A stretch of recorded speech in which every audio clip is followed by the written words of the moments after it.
All right. Well, good afternoon, everyone, and welcome once again to the KoreSummit Webinar Series for 2023 for broker-dealers, funding platforms, and register funding platforms, whichever you may be. Today's session, once again, I want to thank our sponsors, Nuvei and KoreConX. And if you want any more information, you can visit KoreSummit.com to get that information.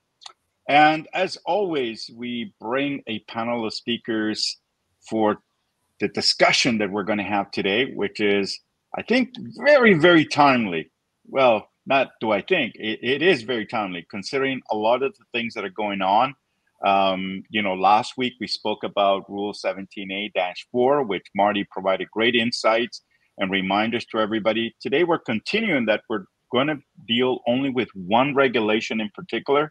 Why? Because it's one that is crossed over into not just in one particular environment, meaning it's not just the funding platforms anymore that are involved. It's also the broker dealers.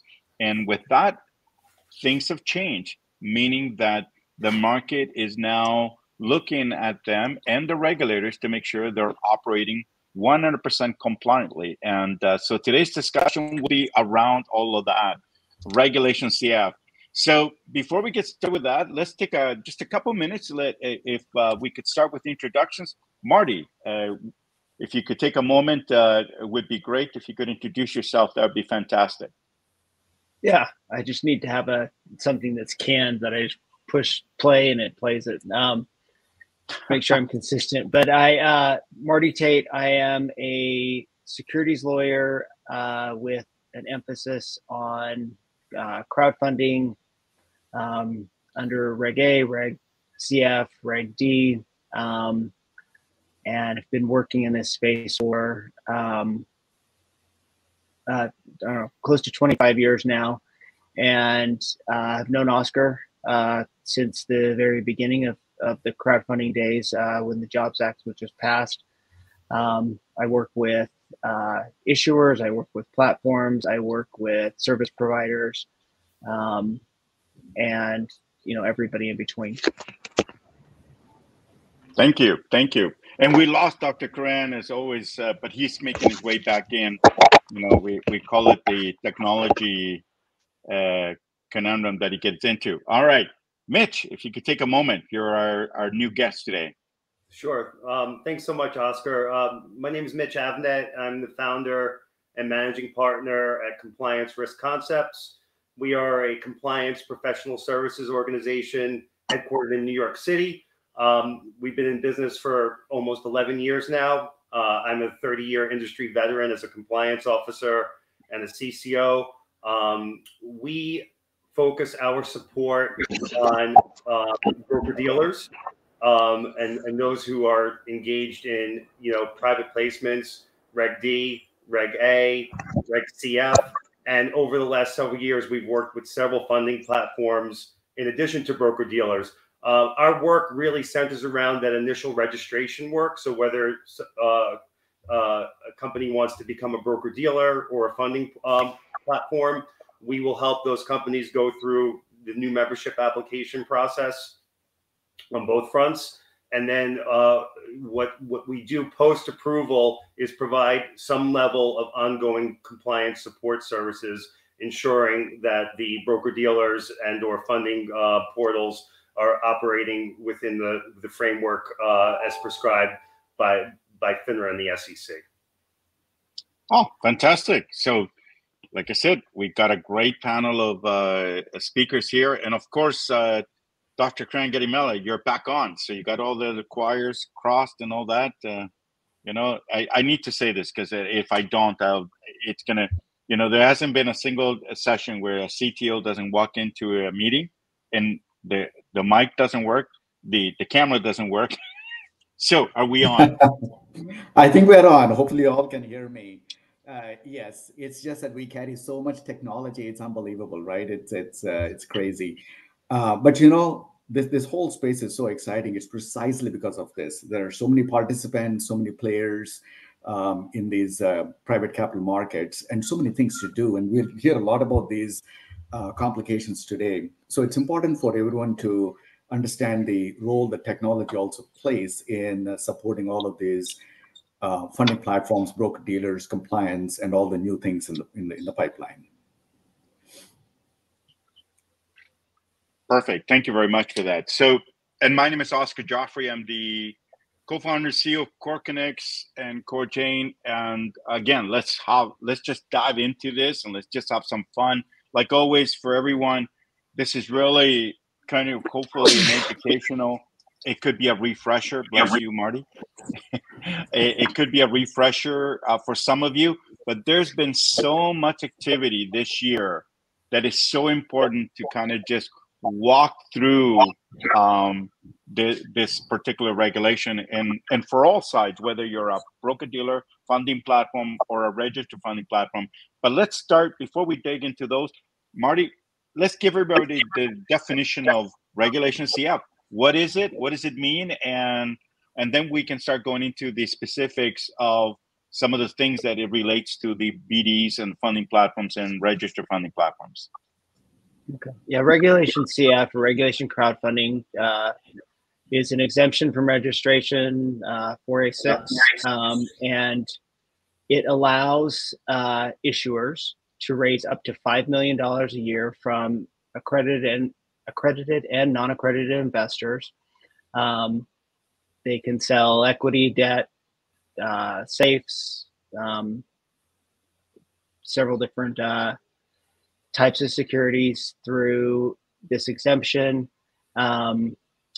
The key to it is that it is not an exemption that they just can do on their own. They have to do this type of capital raise through a licensed funding portal or a registered broker dealer. So that's the high level. Like I said, $5 million, up to $5 million a year. Every 12 months. Gotta love a regulation that helps companies. And we'll go into more of the specifics of it. So, and it's interesting, you know, prior to 2021, just for those listening in today, there was very little discussion when it came to this subject, when it came with broker dealers. It needs to be said, because broker dealers at those days, you remember, Marty, 2012, $1 million, you know, not going to bother with that.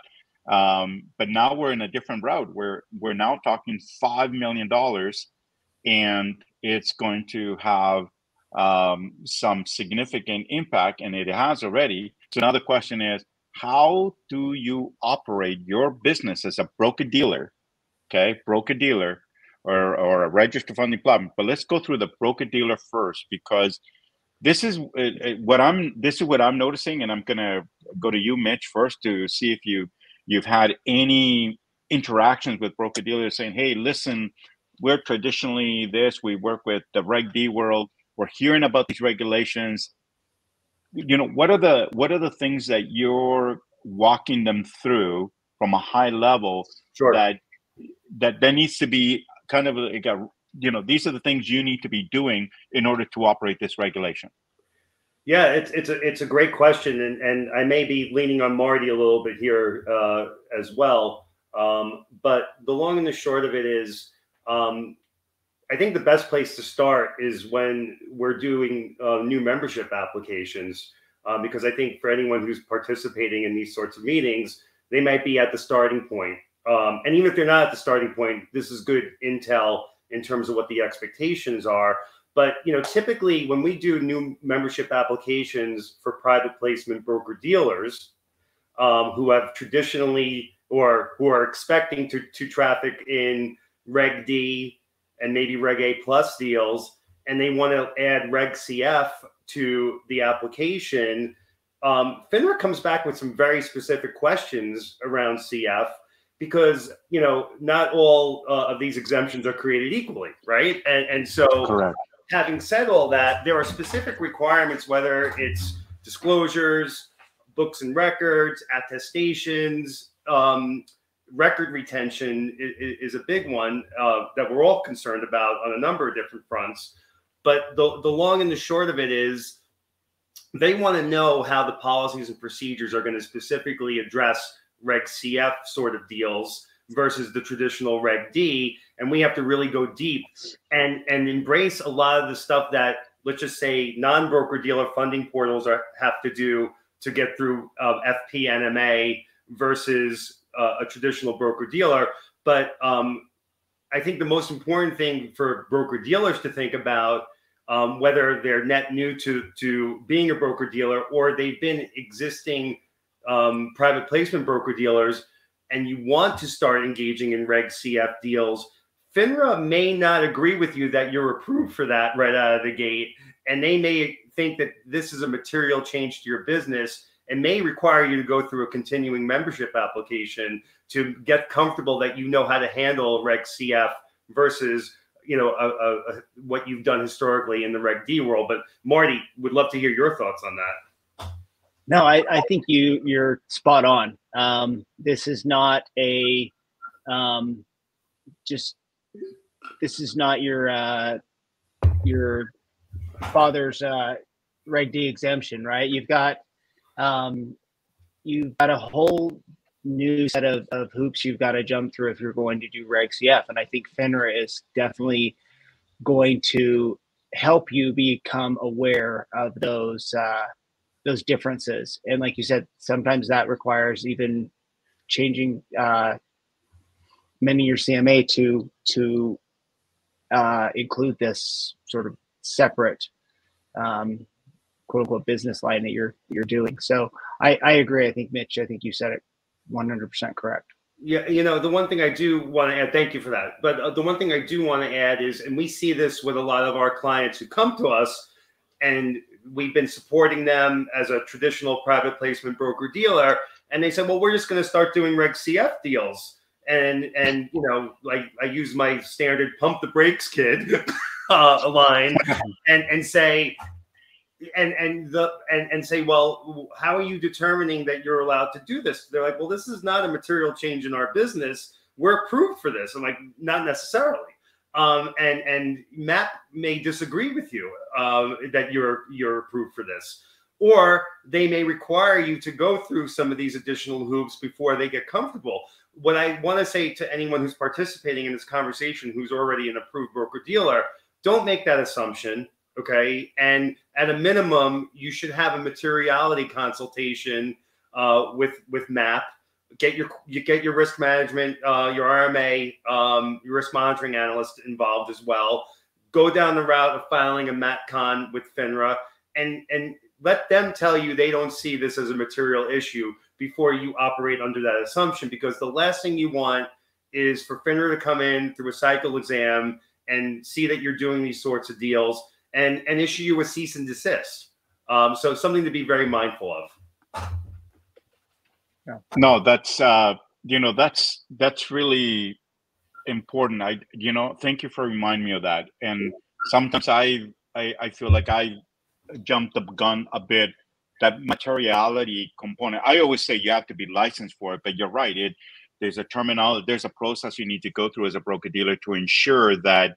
I always knew you needed that for Reg A as an additional. We'll talk that next week. But for RegCF, boom, bat on Oscar. It's a good reminder, Mitch. I appreciate that. So, it obviously for people that are non-broker dealers who want to run regulation CF funding platforms, registered funding platforms, they have to go through that process. So this is not even a materiality.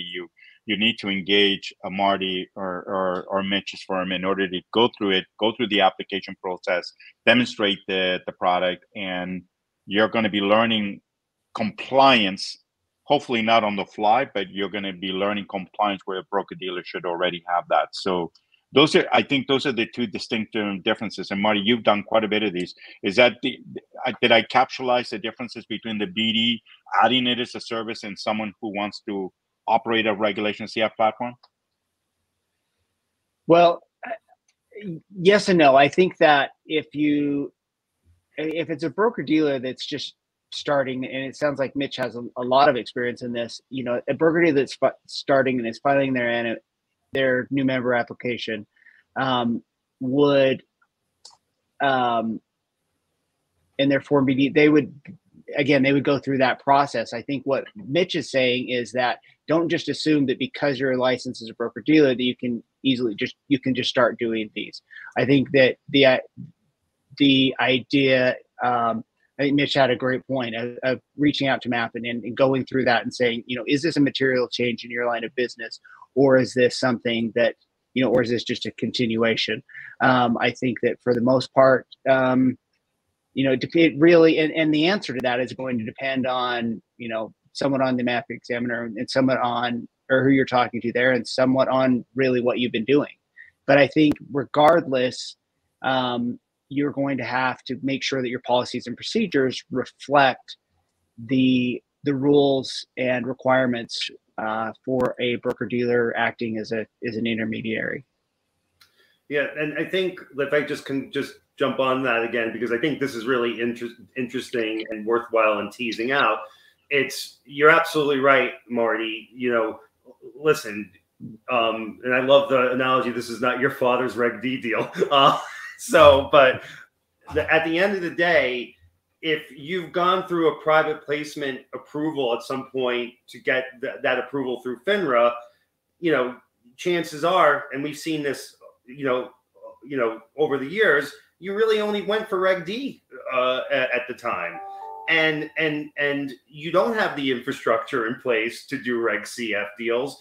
And when you look at that materiality assessment under Rule 1014, and whether or not you're required to file a 1017 continuing membership application, you have to look at the impact on your business and what infrastructure you're going to require to do this business. And do you have the people, the processes, and the policies and the procedures in place?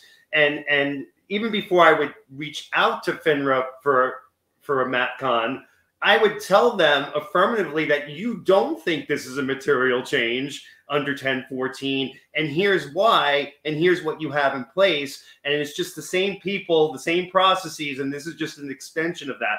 But again, this is where, and this is not about me selling services here, this is where a good lawyer and a good consultant can come in very handy, because the positioning of the MATCon is going to be very, very critical in terms of your conversations with MAP.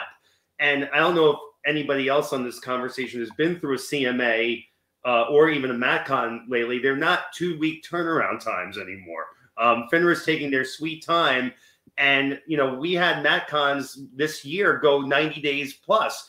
And, my objection to that is we could have filed the CMA and gotten that approved in that time frame, theoretically. But the long and the short of it is, this is where it's good to have the professionals in the room with you who have gone through this with MAP day in and day out, and really help you posture your argument.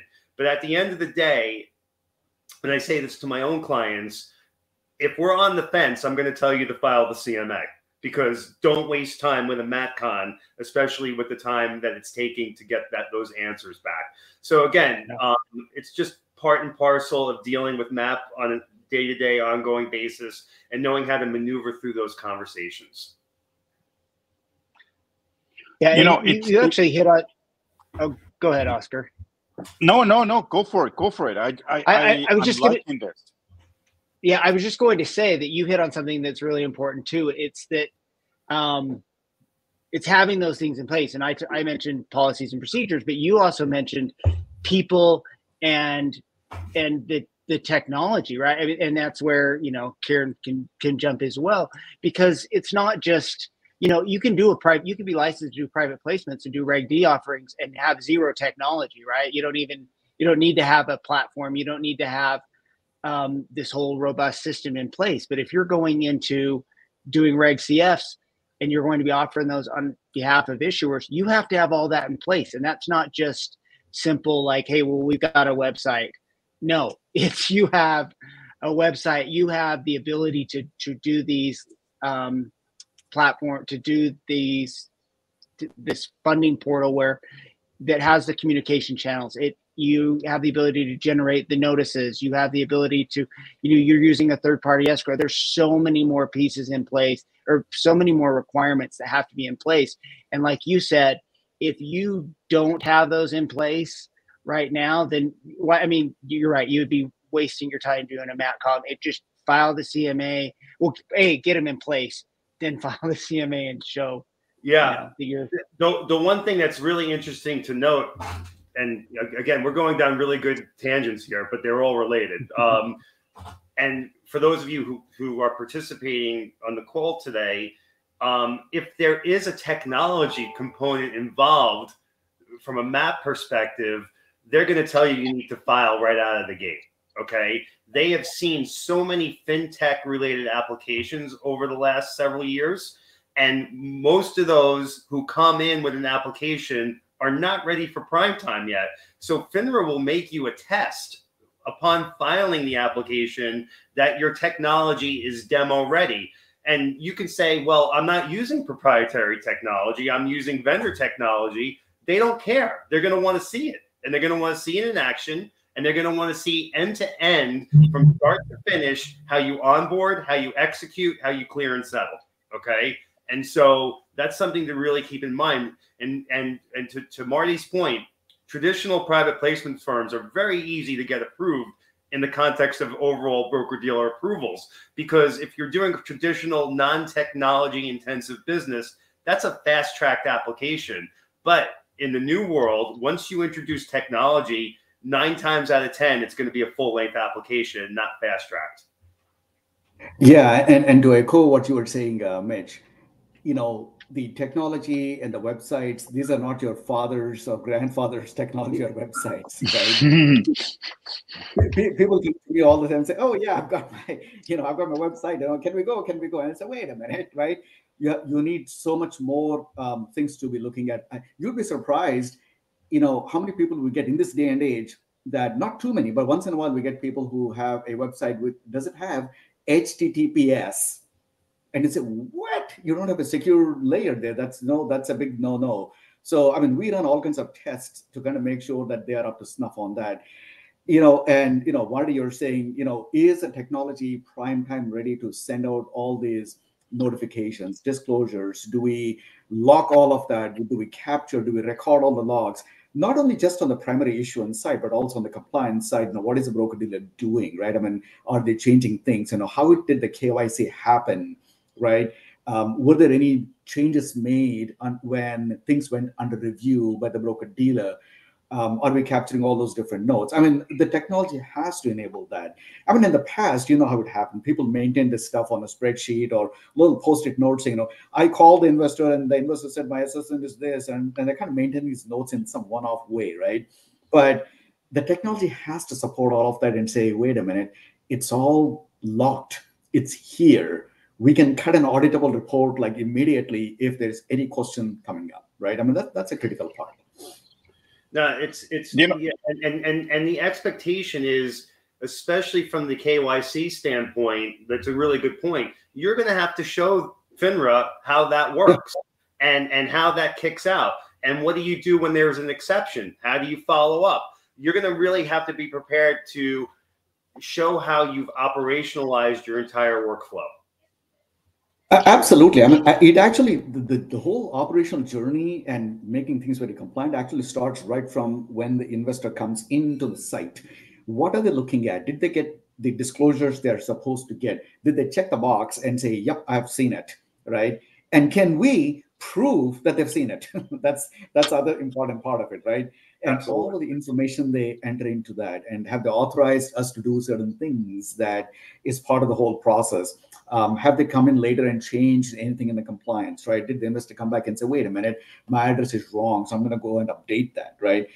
All of these things need to be tracked at the very granular level. We need to be able to go back and prove to FINRA, to SEC, or any auditor and say, yes, the investor came in, this is what they said then, but they went back and changed this later, which date time stamped everything, right? And it has to be an immutable record of that. So we kind of do this in multiple ways. We have the chain to do this in, but we also have a FINRA approved facility for storage, the worm storage and so on, which is all SEC compliant and FINRA compliant.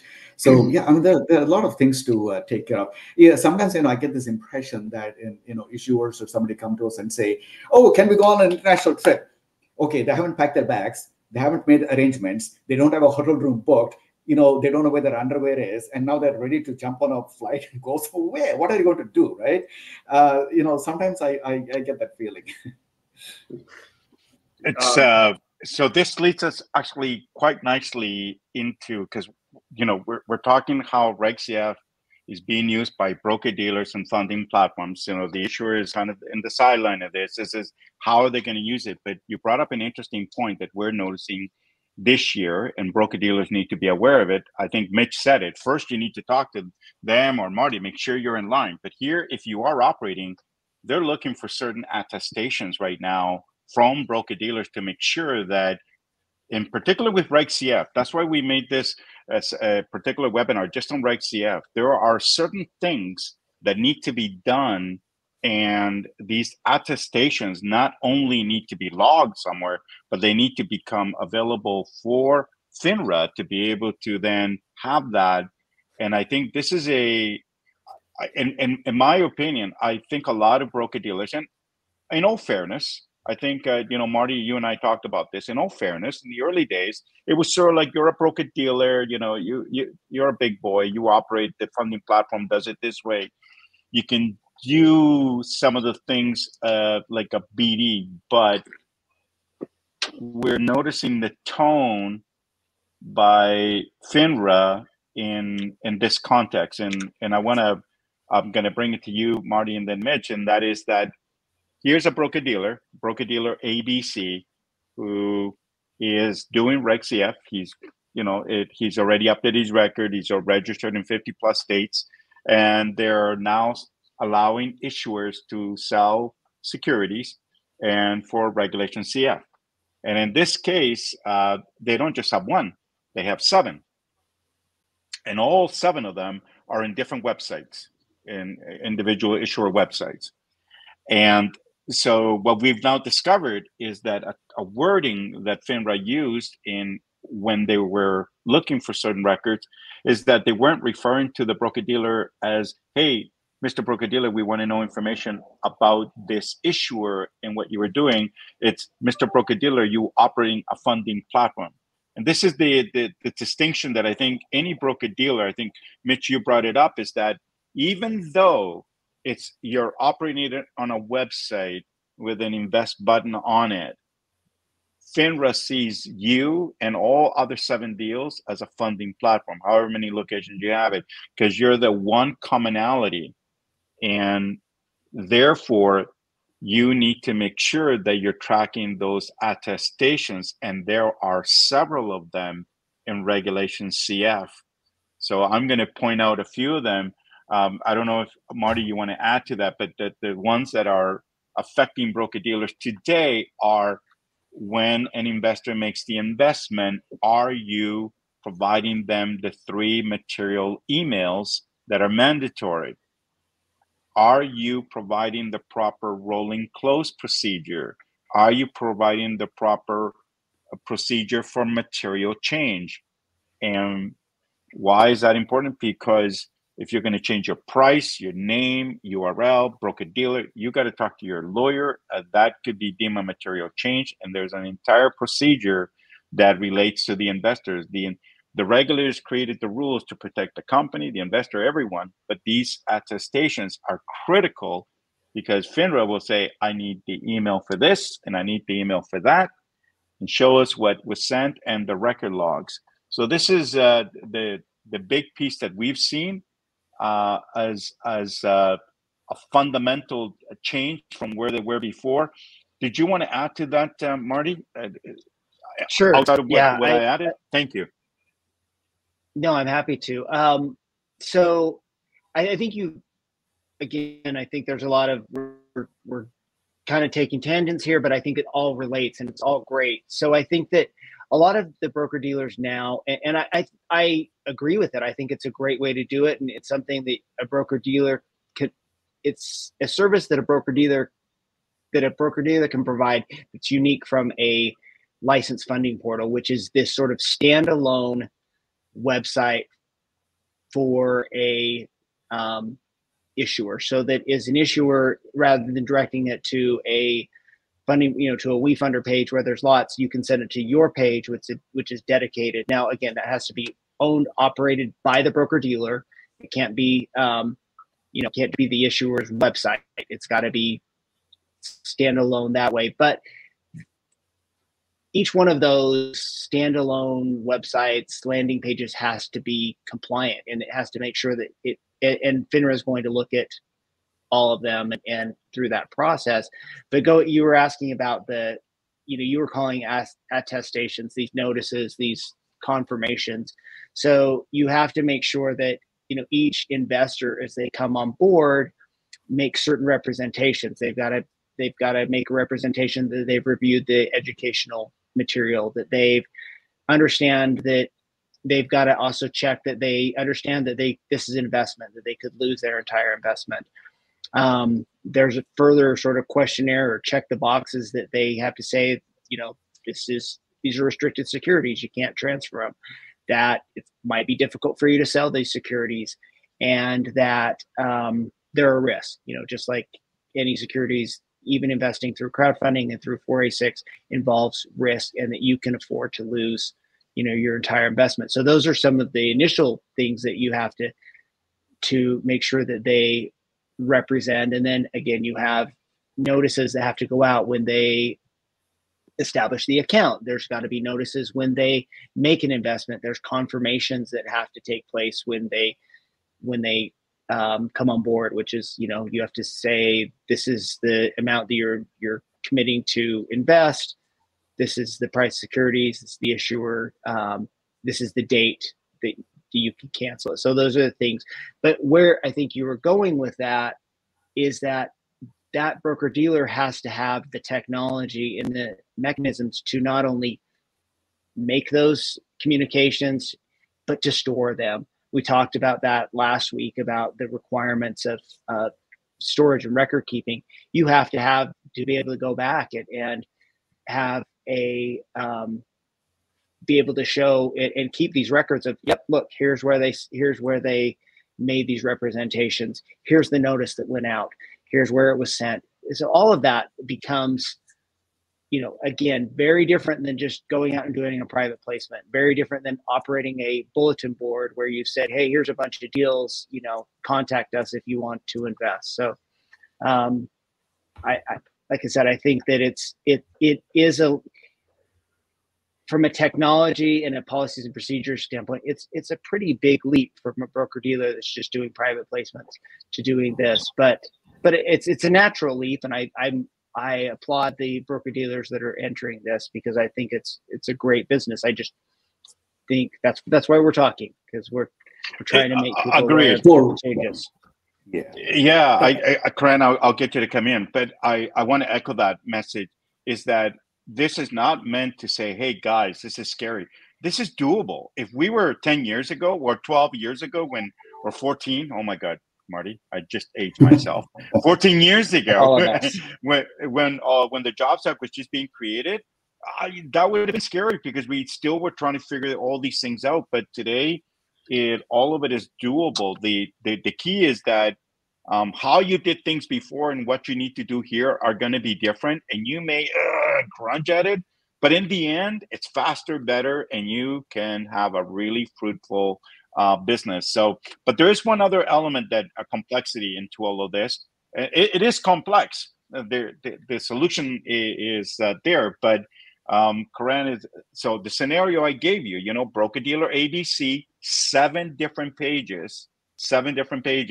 And what if Mitch came into 4 of those pages, made an investment?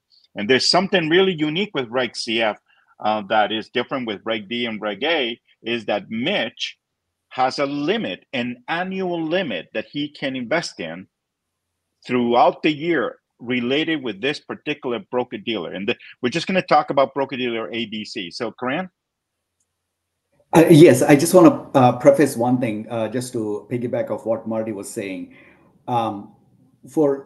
Where technology plays a crucial role is in scalability. So if you look at the broker dealers of the past or even now current, and now they're looking at ramping up their game with many more offerings like this. I think the critical roadblock for them is going to be, you know, how scalable can I be? All of these regulations and the need for managing and tracking all this information and attestations is going to become burdensome, you know? And the question is, of course, yes, it is burdensome, but it's there for a good reason, right? It's safety and compliance and everything else. And, you know, sometimes I'm sure there's BDs, and it is, you know, the few I've spoken to, they sort of feel like they're jumping off the cliff into a chasm, right? But the technology is the one that can provide the wings and kind of make sure they land safely, you know, wherever they're flying into. This thing that Oscar, you brought up. This is a classic, really a tough problem to solve if you don't have the right platform and the technology for this, right? Or the right way to think about it is when investors actually make investments with that same broker dealer, unknown to them, of course, but in different offerings, their investment limit, all of that counts towards their annual investment limit. Okay, so what are those limits today? I believe it's like 2,500 something today. And, you know, but tomorrow that can extend, you know, all these things come up, right? So what we need to do is to be able to track that very carefully and then reflect that back and say, okay, how much can you actually afford, right? What is your annual income? What is your net worth? You know, you capture all that stuff and then you kind of back out and say, well, you've already invested X dollars. So what is your available to spend invest limit? It's like the credit card companies do. What is available to spend, right? So what is available to invest? Those calculations can be quite tricky. And what we do is we actually keep tracking of all this to make sure that everyone is protected. The BD is protected, you know, and the investor is protected. Everyone's protected here, right? So it's a very complex thing to do, but it's a problem that we are extremely well aware of and been tackling this from a very long time. Yeah. So coming back to what Marty was saying, we no longer have to fear. You need to be aware of it. You need to know how it works, and you need to see how it can work in your firm. And whether you're a 1 or 3 firm shop or a 10, 20, it doesn't matter. We're seeing this being deployed, and it works but you need to be aware of it. That's part of this education today. Just so make sure when you hear about it, you go, no, we don't need that. That's part of today's webinar, is to make sure to make you aware that we now know that it's being reviewed. So we've talked about the attestations element. We've talked about the KYC requirement. Let's talk about another responsibility the broker-dealer has with Regulation CF, which is first onboarding the issuer. So let's talk about that, and then we'll go, once they've onboarded the issuer, and now the promoting begins, and we'll go into that step because this is the first part. So I'm going to lean on you, Marty, because you and Mitch will come back to you on this as well. So from the responsibilities from a broker-dealer or funding platform, what is the requirement that is needed in order for the broker-dealer or anyone to represent that issuer to raise capital? And what is the role? Because there's a misconception here as well. Let me make sure I just understand the question. So with regards to promoting the issuer, you know, and this is where it gets into a little bit of, you know, I think it's very different than with a private placement, right? Because you are limited on what you can say under Regulation CF. You're limited on the type of communication. One of the things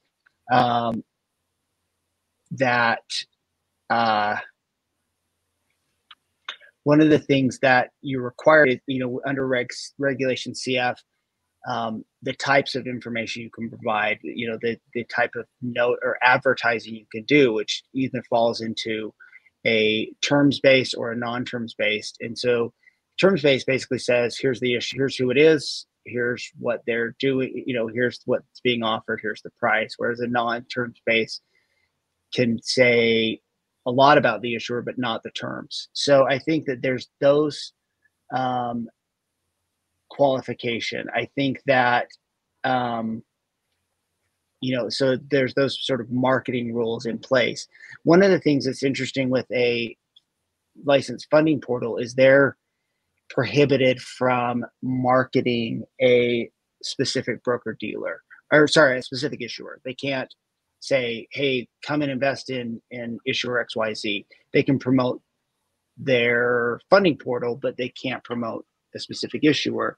A broker dealer, also has,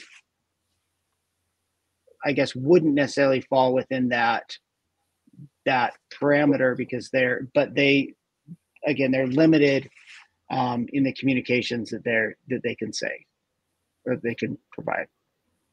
They can provide exactly, but one of the things, the responsibilities is of the broker dealer or the funding platform is they may not be able to do it. Obviously, the company wants to admit. Obviously, this is where the compliance team inside the firm needs to understand that even though they're not doing it, the issuer is doing it.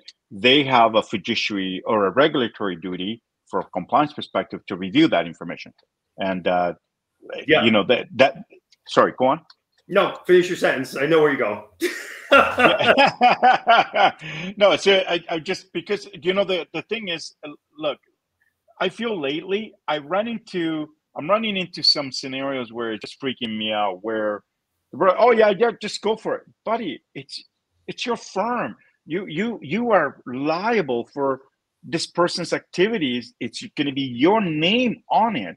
This is not like the other regulations. RegCF, you got to put it in a bucket on its own. So, what guidance are you guys providing into that? I mean, there's got to be a manual for that. It is, and there's a price to it. No, yeah, of course. No, all kidding aside, like I do want to take a step back though, because one of the things I do want to stress before we even get to marketing and advertising and promotion of an issuer is the broker dealer's responsibility to do due diligence on the issuer. Okay. And this is something that I think is really critical, and really, unless you have the in-house expertise, you should be really working with independent third parties to do it. Okay. And the long and the short of it is you really need to understand the issuer, the management team at the issuer, the business model, the prospects for that business, in terms of what you will and what you won't allow on your platform. Okay. And what you want to get behind as the broker dealer. We do due diligence on a number of different types of deals. And I'm going to give you a great story because I think it really illustrates the point. We were retained to do a review of an issuer for a RegCF deal. And it was a medical devices company. This was a couple of years back. And, we started digging in. And one of the principals, founders of the company, said they had all these advanced degrees from Johns Hopkins. We just so happened to have an in to figure out, if we're, to verify those degrees and the dates that the individual went to Johns Hopkins. And as it turns out, the individual never did. Okay. And when confronted in the conversation, the response we received back was, it was so long ago, I don't remember where I got those degrees. And that's an egregious case. Okay. But needless to say, that deal never happened. Okay. And so the credibility of the individuals involved behind the company is so mission critical in terms of really wanting to get behind any of these opportunities as a broker dealer. Or a funding portal for that matter. So to go through, like, let's assume you get through your due diligence, you can get comfortable with the issuer and the deal. Then, the broker dealer has the responsibility to review, approve any and all marketing materials that are going out specific to that issuer. And so, I'm going to harken back to new broker dealers. So if you're just new to this space, just please keep in mind that anything that you do from a marketing and advertising perspective has to go to FINRA's marketing and ad review department for the first 12 months of your membership. And they're going to have lots of comments on anything that you send their way. But those who are mature in the space, they really need to have a robust marketing and advertising review process, ensuring that all the required disclosures are there, ensuring the required supervisory principal approvals are there, and all those records are retained and auditable if and when FINRA comes in and asks to see them. So I just want to make sure we're clear on that, Oscar. No, actually, the only thing I'm going to add to that that's a great example, and I'm glad some of them are doing that. One of the requirements that broker dealers need to be aware, and funding platforms already know this already because it was embedded in their brain that they got started, is that you need to get bad actor checks on any of the principals, anybody owning a certain percentage of the company.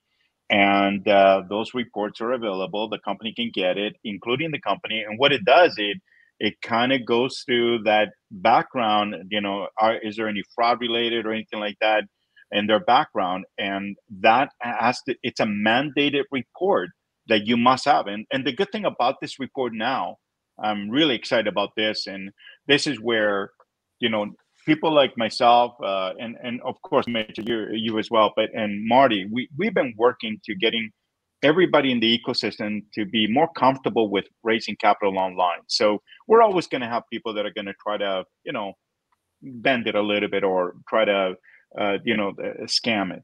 But but if you bring everybody together, which is what we've done, we brought out the banks, the payment processors, and what we're now doing is we're passing the data through. So imagine the bad actor report is down a CrowdCheck. You got the CrowdCheck compliance report on all the. It's given to the broker dealer, it's given to the auditor, it's given to Marty, it's the lawyer, it's given to all the different parties at the same time. Everybody's got the same version. There's no way, and it's on an immutable way.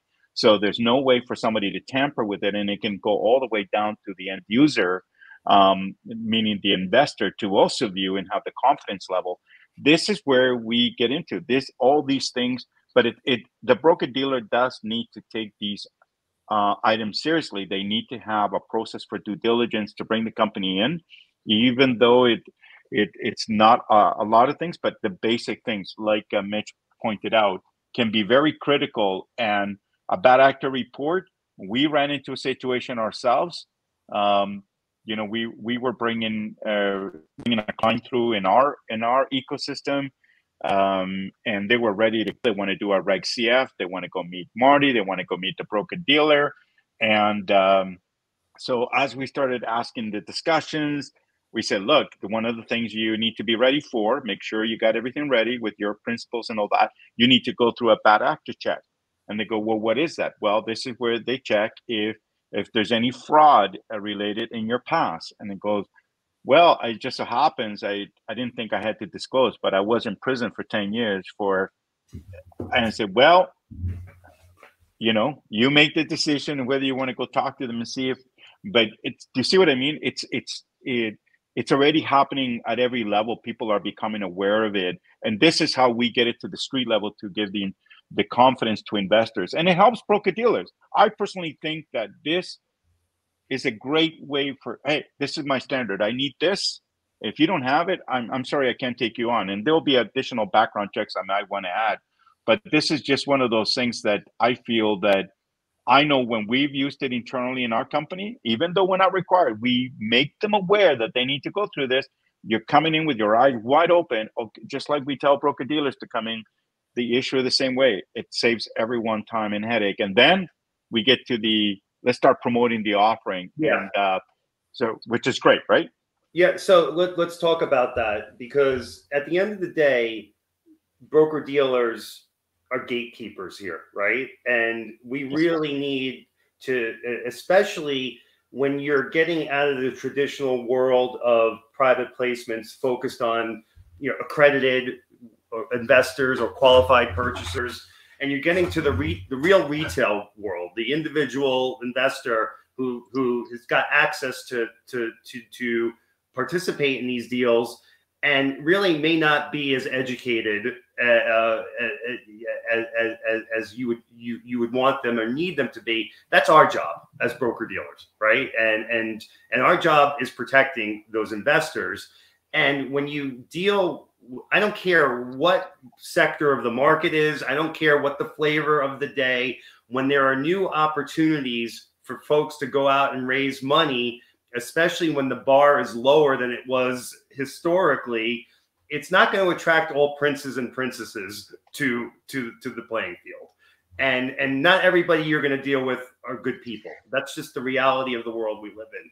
And it's our job to go through those bad actor certs and surface whether or not there's anybody involved here that has a questionable background or an outright background that you could not even deal with them, but give you the option at the end of the day of saying, this is not something we can get behind. Yeah, I agree with you. I think like I said, all the things are there. There's no longer, broker dealers can be protected just by merely understanding how it all works. If you do the work up front, this is part of all this. Do all the work up front, get all the information you need, how to operate properly. And then, so, we've gone through how to get registered, make sure you got that. Number two, what kind of requirements you're going to need to do with the investors. And now, there's technology to facilitate that and house it and protect that as well, to make sure how to do due diligence on the company. So now, hey, company XYZ passed all the tests. We're ready to go. We're ready to rock. Boom.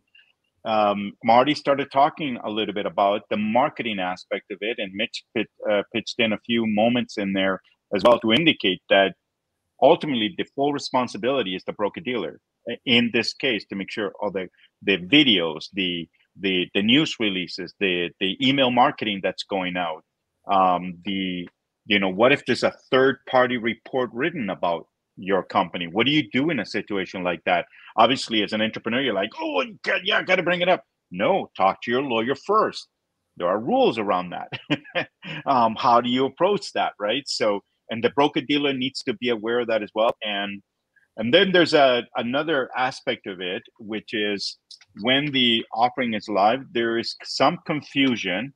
So I don't know if Mitch or I'll go to you. I mean, I certainly see it at times with a certain size of broker dealer, because now we're getting bigger ones asking, hey, how do I get involved? And they go, yep, we're in. Okay, we got all the other stuff. But then we got a CCO that's used to onboarding investors by opening accounts. And this has been that distinction here, that in RegCF, that investor doesn't need to go through that. If you could just walk us a little bit through that, that would be great. Yeah, no, I think you said it best. It's a lower bar, okay? And at the end of the day, if you were doing this as a funding portal versus a broker dealer, it's a little bit more straightforward because you never had to deal per se with the broker dealer AML KYC requirements, which clearly are more stringent, right? But listen, and this is where, and I really would want Marty to weigh in. This is where I tend to err on the side of being more conservative versus more aggressive.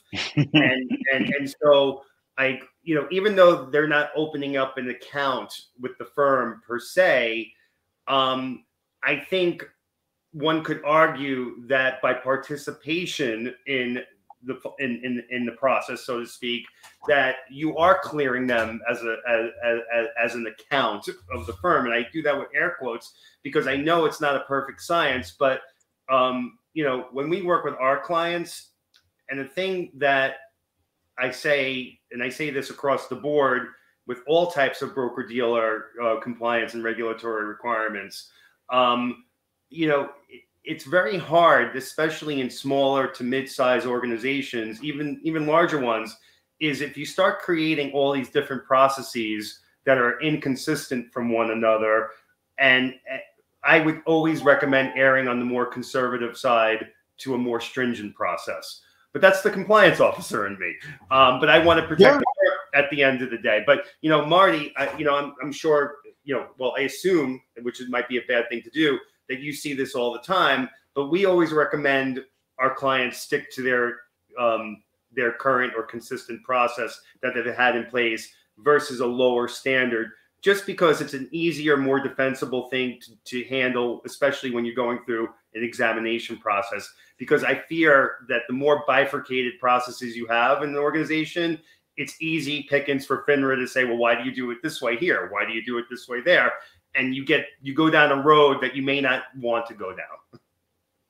Yeah, I would agree wholeheartedly. I think that one of the things that, and this is an issue that comes up that we see, is that people are also doing, like, and we can get into this maybe more in future weeks, but people are doing multiple offerings. They might be helping an issuer saying, okay, we're doing this RegCF, but they've also got this 506C going on, and what requirement do you comply with? And in those situations, you always comply with the more stringent, the higher requirement or guidelines. So, and then that can be limiting on some of the, maybe the Reg D offerings that you're doing, but I agree. I think that those policies and procedures and everything you have in place need, rather than saying, well, we do this for Reg D or we do this, I think you kind of have to try to streamline that and take the higher road. Thank you for that. And here's the part that I'm going to add, because I was more on the, this was the way you did it here. This is all the requirements, and when you understand you needed to open an account, you needed all that. And then RegCF kind of said, okay, do this, this, this, and that's it. But there's been a consequence that happened this year. The consequence is we've had a number of back-end providers, banking, the rails that sustained our business. See, without banks, we don't exist. Without credit card or ACH, online capital raising is just not going to fly. So we saw the bankruptcies and we saw the issues.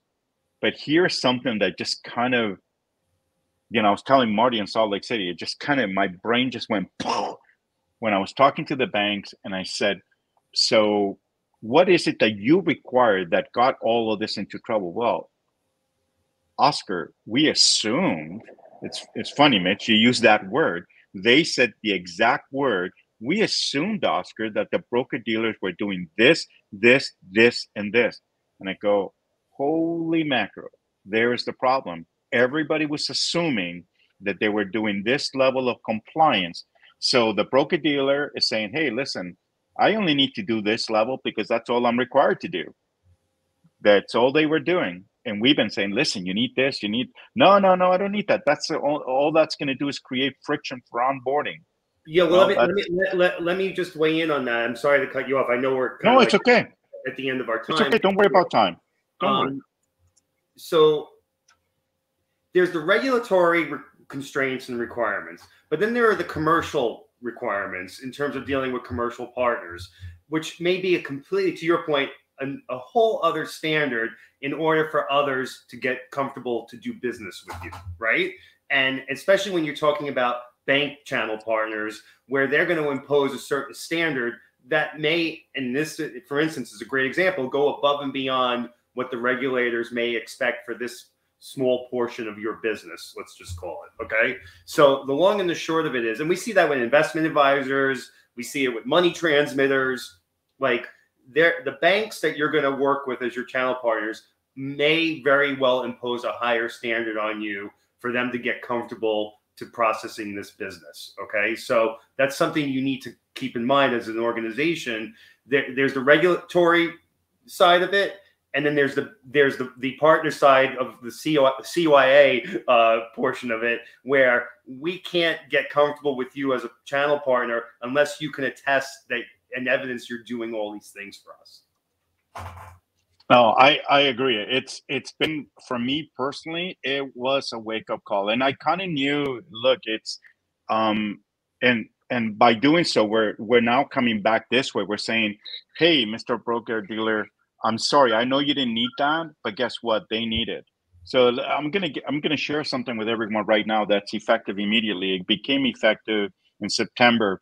So there was a time when the broker-dealers did the KYC, and that was done, and money was sent to escrow, and voila, everybody's happy, and so on. Today, the banks require the following. They want real time, before the money lands in their bank, they want the following information. They want the first name, last name, the email, the mobile number, the date they made the investment, and the amount.